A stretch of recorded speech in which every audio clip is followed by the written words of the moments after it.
કાચી માટી આપણે રાખવી હોય, કાચું રાખવું હોય તો એમાં થોડું ઘણું એડજસ્ટ કરવું પડે.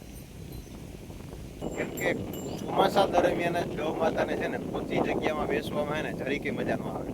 નહીતર આમ છે ને કઠણ જગ્યામાં બેસે નહીં, પણ ચોમાસા દરમિયાન છે કઠણ જગ્યામાં બેસવામાં એકદમ વધારે પડતું એવું મેં જોયેલું છે, નોટ કરેલું છે, આગ્રહ રાખે. જય ગૌ માતા મિત્રો, ચાલો અત્યારે ચોમાસામાં જે આપણે આની પહેલાં એક વખત વાત કરી હતી તો એ મુદ્દાની સાથે કે ભાઈ આપણે ખુલ્લા રાખતા હોય અને વચ્ચે આપણે બર્ડ એટલે કે ટાઈસ એટલે કે કોઈ પણ પ્રકારનો એવો ડૂચો જે આપણા ગૌધનને નડે નહીં અને ખાતર ભેગું પડે તો પણ ઉપાધિ નહીં, તો એનાથી ફાયદો શું થાય તો ચાલો થોડોક બતાવવાનો પ્રયત્ન કરું. આપણે નાનો થઈ ગયો છે અને આ વર્ષે નાખવામાં મેળ ન આવ્યો, તો આ આપણે ગૌશાળા વચારે જે આ છે ને અત્યારે તો નાનાનો ફૂટ 1.5 ફૂટ જેવડો ડુંગર રહ્યો છે, એના કરતો જબરો બધો હતો.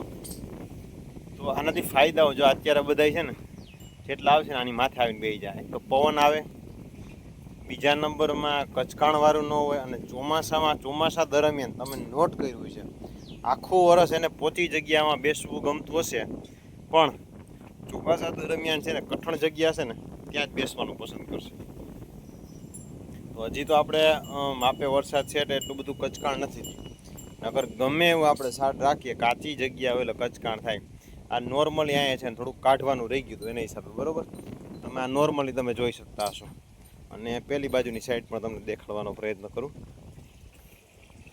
અને આમ પેલી બાજુ છે ને, અને હજી નીણ ખાઈને જેમ જેમ આવતા જાય જેમ ધરાતા જાય ને જો પેલી બાજુ ને ત્યાં થોડુંક કચકાણ હતું. તો આ રીતે પ્રશ્ન હોય એટલે જે આપણું ગૌધન છે અત્યારે જો જેમ જેમ આવતા ગયા જેમ ધરાઈ ગયા ને એને બેહવા માંડ્યા, બરાબર. એટલે આમાં જેટલા હમા એટલે અહીંયા બેસે, પછી બીજા અનુકૂળ જેમ આગળ જેમ પવન આવતો હશે એમ બેસે.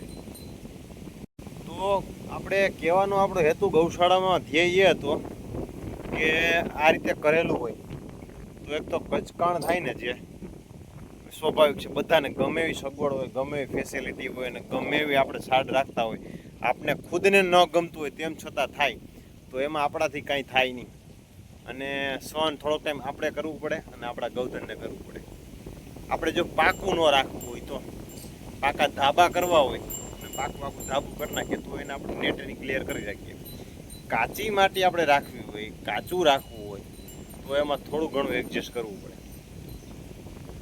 તો ગૌશાળામાં આ રીતે 5, 7, 8, 10 હેક્ટર માટી નાખવી. માટી એટલે કે કાળી માટીની, સફેદ માટીની, બર્ડ, કોઈ ક્યાંય બર્ડ કહે, કોઈ ટાઈસ કહે, ક્યાંય કોઈ મોરમ કહે, આ રીતે નાખી અને વચ્ચે ડુંગર જેવો કે એવો ઊંચો એવો ઢગલો કરીને રાખી દે એટલે એ ફોરી નાખશે, એટલે લાંબવામાં બેહાય ઉઠી જાય. ગમે એટલો વરસાદ થશે તો એના ઉપરથી પાણી દળી જાય અને ધીમે ધીમે જામી જશે. એક તો ને બેસવાની મજા આવશે, કાયમીને માટે કઠણ રહે વાતાવરણ, પોચું નહીં રહીએ અને બેસવામાં એટલું બધું અનુકૂળ રહે એની વાત જવા દઈએ.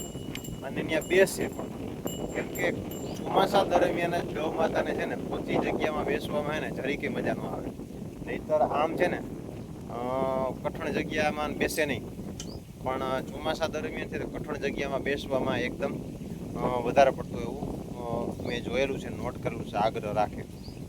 અને થોડા ઘણા આપણે ચોમાસા દરમિયાન ભૂખ્યા રહીએ એવું તમને લાગે. આજે વરાપ થઈ હું તમને બતાવું, બરાબર. આજે આપણે ચોમાસામાં ગમે એવી નીણ નાખીએ તો રાતના સમયે જાગી જતા હોય ને એના કારણે તેને ચોમાસામાં ભૂખ વધારે લાગે અને વધારે પડતું ખોરાક ઉપાડે. હું તમને બતાવું, અત્યારે બધા હાવ બાણો બાણ થઈ ગયા. જેવો હમણાં કાપીને આપણે નાખ્યો ને, તમે જો આ પદરો આવું આનું ઘડીમાં તો પેટ જ ન પડે, ખાય ભીમની ગણી. આ ઓળખું જોઈએ, આ આપણો નાનો વાસળો જોઈએ, બરાબર. આ ઓળખી જોઈએ, ઓલી કાબરી ઓળખી, બધા હાવ બાણો બાણ થઈ ગયા હાવ. એટલે ચોમાસા દરમિયાન થોડીક બસ પણ કેટલું હોય, ચોમાસા દરમિયાન છે ને વધારે ભૂખ લાગે અને થોડા ઘણા ઉણાઈ રહીએ, પણ જે વરાપ થાય ને અને બેગથી સાચવવાની સાટ રાખીએ ને એટલે હાઈ ક્લાસ આમ ધરો ધરાઈ જાય. આને એમ કે મને થઈ જાય.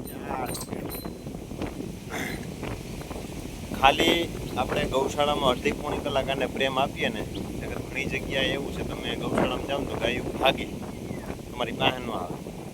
મારે ગૌશાળામાં એવું છે કે ગમે કોઈ પણ આવે ને અંદર એન્ટર થાય ને એટલે ડાયરેક્ટ સીધી ગાય હામી અને જાય ચોટે કે હમણાં મને ખજવા છે ચાટવા છે કે XYZ. એટલે આ છે અમારો માતાજીનો પ્રેમ. અંદર આવ્યા ન થાય આને જોઈ હું.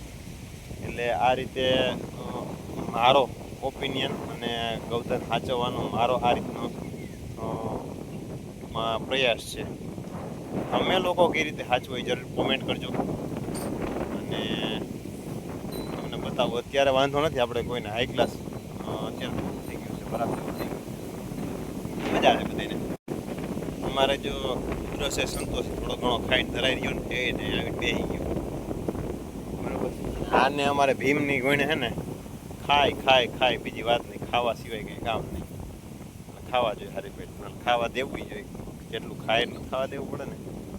એટલે જો આ ખાય છે હજી. અને સામાં થોડી ઘણી અગવડ હોય પણ શિયાળે ઉનાળે હાઈ ક્લાસ મજા આવે. અને આ રીતે ખુલ્લું રાખો ને એટલે ખરેખર ચોમાસાના આમ તો હોય ને 2 મહિના જ વાહિંદા કરવા પડે.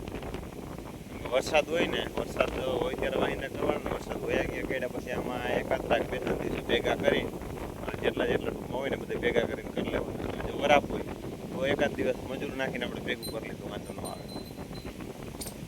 આપણી પાસે 2, 5, 10 જેટલી ગાય હોય, સરસ મજાનો છાંયો એવો હોય અને ખુલ્લી રાખીએ ને ખુલ્લી, તો આપણો સ્વાર્થ અને એનો આનંદ બે ભેગો મળી અને બેમાંથી એકોઈને તકલીફ ન પડે. મારો એવો ઓપિનિયન છે બરાબર.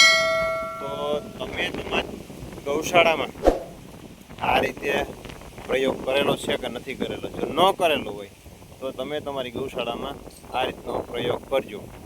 કે આ વર્ષે થોડુંક લેટ થઈ ગયું, થોડુંક બહાર ફરવા ગયા ને એના કારણે તે ન નખાણું. આવતે વર્ષે આપણે થોડુંક વધારે નાખીએ અને થોડુંક મોટું, કેમ કે હવે આપણું ગૌધણ વધતું જાય છે અને થોડુંક સ્પેસે વધારો. તો ચાલો નવા વિડીયો સાથે મળશું. જય ગૌ માતા.